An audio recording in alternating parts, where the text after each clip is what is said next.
Alaska holds a chilling secret, a vast frozen world that has swallowed countless fortune seekers.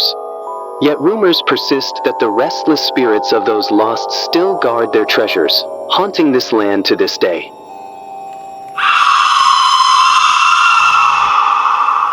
Welcome to I Felt the Dark. If you're new here, don't forget to subscribe for your daily dose of spine-tingling horror. Today, we dive into the frozen heart of Alaska, where the harsh landscape meets haunting tales. Brace yourself as we unravel the eerie legend of ghostly miners who haunt gold mines, where greed meets a terrible price. Alaska, with its stunning yet dangerous wilderness, harbors many dark stories. During the Klondike gold rush of the late 1800s, countless miners braved this icy frontier in search of unimaginable wealth. But they didn't just find gold, they found death, betrayal, and despair. Entire camps vanished without a trace, and legend has it their spirits remain, guarding treasures they never claimed in life. To this day, modern miners venture into these forgotten shafts, but some return with stories too terrifying to believe. In the remote wilds of Alaska, countless treasure seekers have vanished, believed to have been claimed by mysterious forces haunting the frozen land. The Phantom Miners' gold follows a modern expedition daring to explore abandoned mines in hopes of striking it rich. But they soon realize they've awakened a dark curse. The ghostly miners who perished here now guard the treasure, restless and vengeful. As they dig deeper, the group encounters terrifying supernatural forces, and their greed unveils horrors beyond imagination. What begins as a quest for wealth turns into a fight for survival, and not all will make it out alive.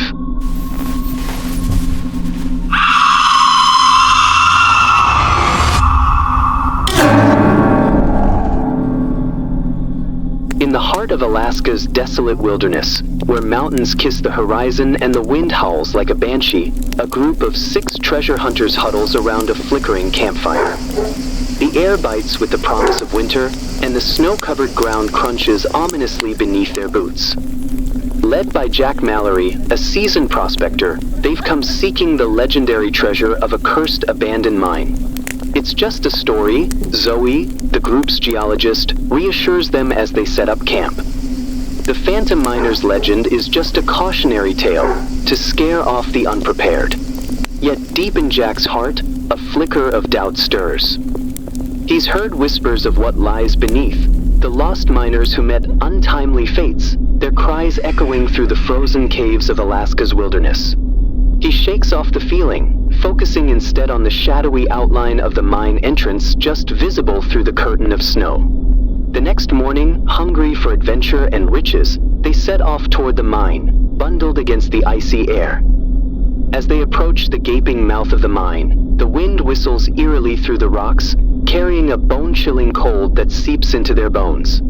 "Stay close," Jack warns hoarsely, switching on his headlamp.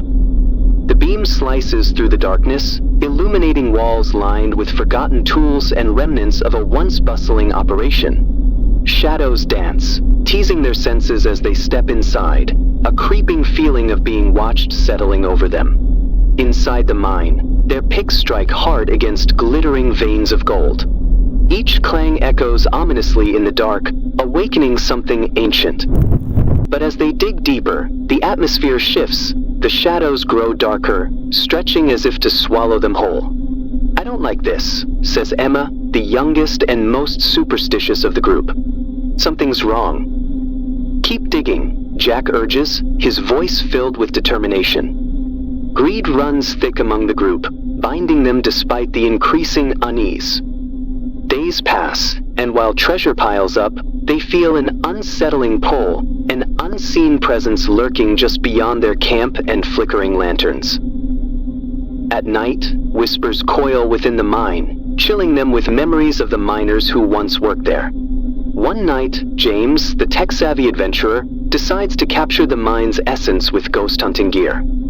"Let's see if we can get some readings," he says, aiming an infrared camera into the shadows. For a moment, the screen flickers, displaying distorted images resembling gaunt figures with hollow eyes and twisted mouths.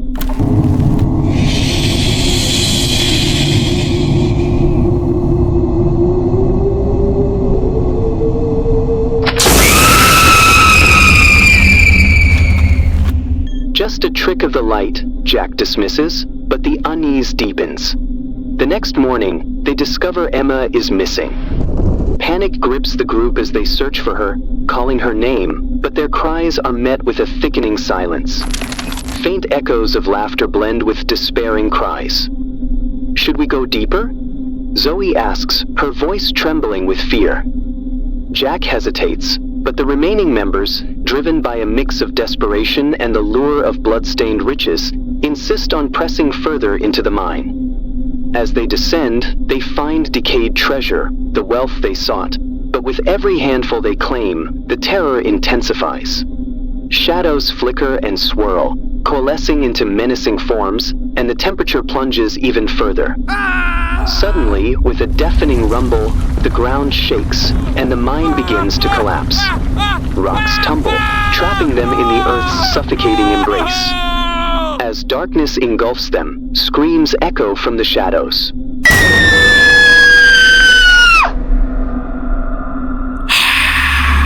The air shimmers with the presence of ghostly miners, furious and commanding.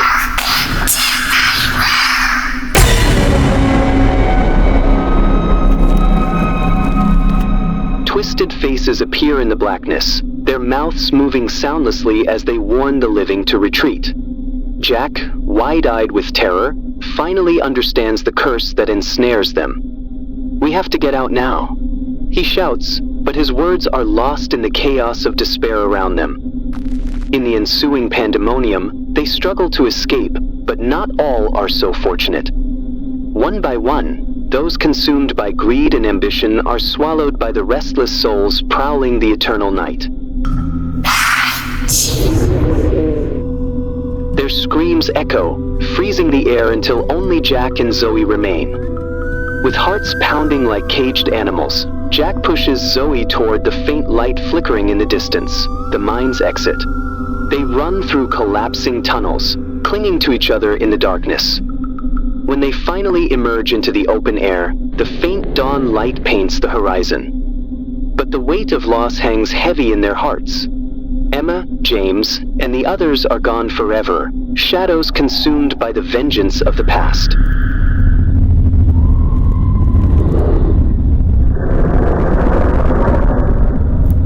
The mine now stands silent as if undisturbed. No treasure remains, only a grim reminder that in the pursuit of gold, some curses run deeper than the earth itself. Jack turns to Zoe, panting, "We have to warn others." "And we will," she replies, her eyes reflecting the haunting light of dawn, forever marked by the knowledge that some treasures are meant to stay buried, protected by the restless souls of those who came before.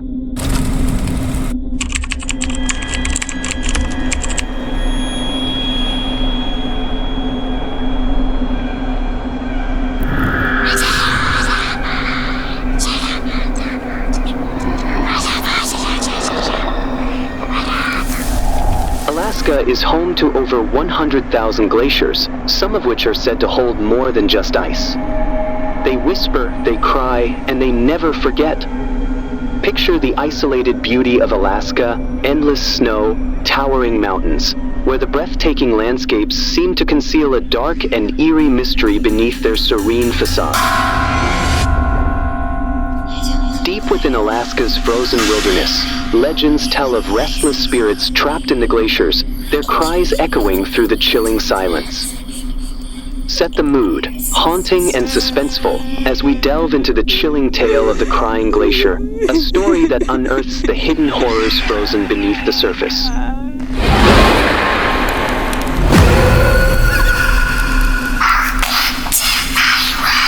A young, adventurous couple seeks solitude and excitement by camping in Alaska's remote wilderness, far from civilization. They're eager and confident, ready to embrace the wild. What they don't realize is the glacier they've chosen for their campsite harbors a grim and long-forgotten history.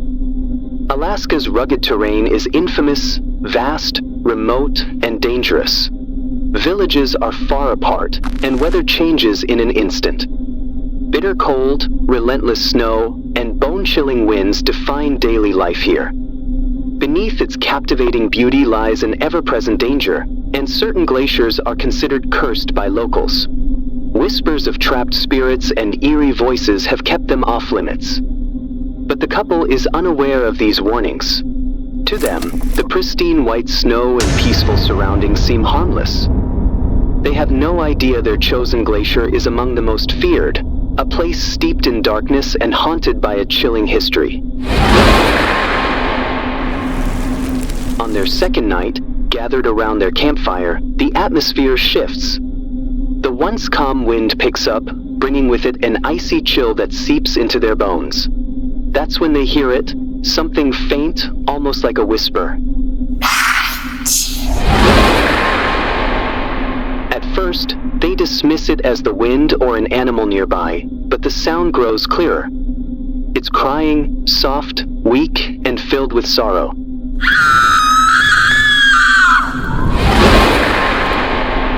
The faint voice sounds like a child pleading for help. The couple exchanges uneasy glances, trying to dismiss it as their imagination. But the cries grow louder, more distinct, as though they're coming from the glacier itself.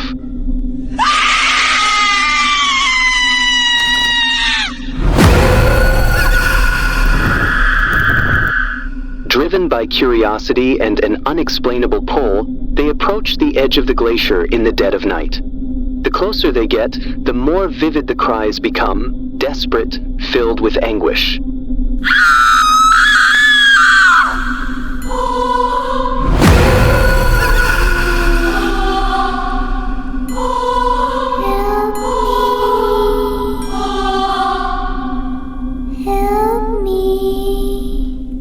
Without realizing it, they're drawn toward an icy crevasse, a place from which there's no return.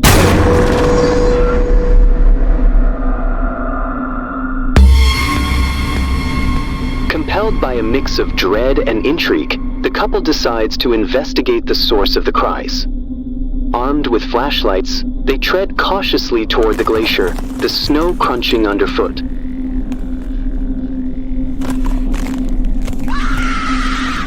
The cries intensify as they near a hidden crack in the ice, a deep crevasse large enough to explore. From within the crevasse, the cries grow louder, now sounding like tortured wails. With hearts pounding, they descend into the crevasse. In the dim light of their flashlights, they see something that makes their blood run cold. A human figure encased in ice. The body, frozen for what seems like decades, has a face twisted in terror, hands outstretched as though reaching for salvation. Paralyzed by fear, they realize the figure's expression tells a story of unimaginable horror. The ice entombs not just the body but also its despair, a silent witness to its eternal suffering. As they stare in disbelief, the cries transform into a deafening, inhuman wail.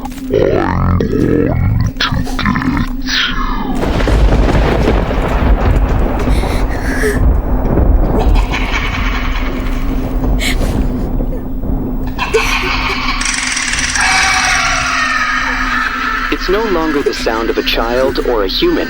It's something primal, otherworldly, and filled with eternal torment. The entire glacier seems to tremble with the sound, as if alive, reacting to their intrusion.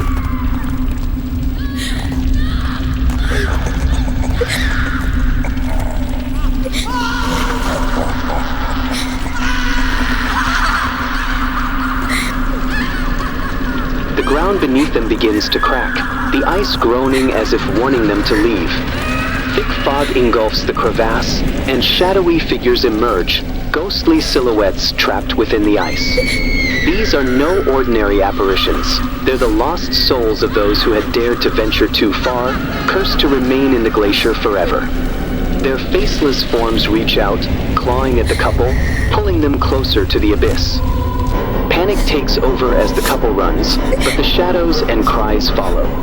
The glacier's icy grip tightens, the cries turning to mocking laughter, echoing with the weight of unending despair.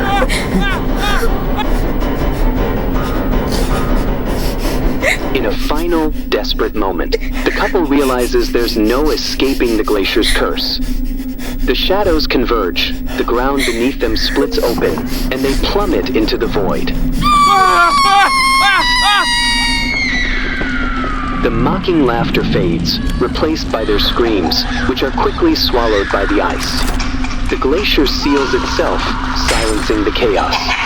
Only the faint, sorrowful cries remain, blending into the icy winds.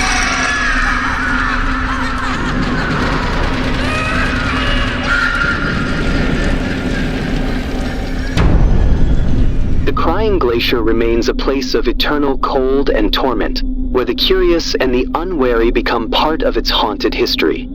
It's a chilling reminder of the isolation, cruelty of nature, and the peril of venturing into the unknown. Some mysteries are best left untouched. Subscribe now and become a lifelong friend of I've Felt the Dark. If you have your own chilling horror stories, don't forget to share them in the comments or send them to our email listed in the bio. Let's keep the darkness alive together.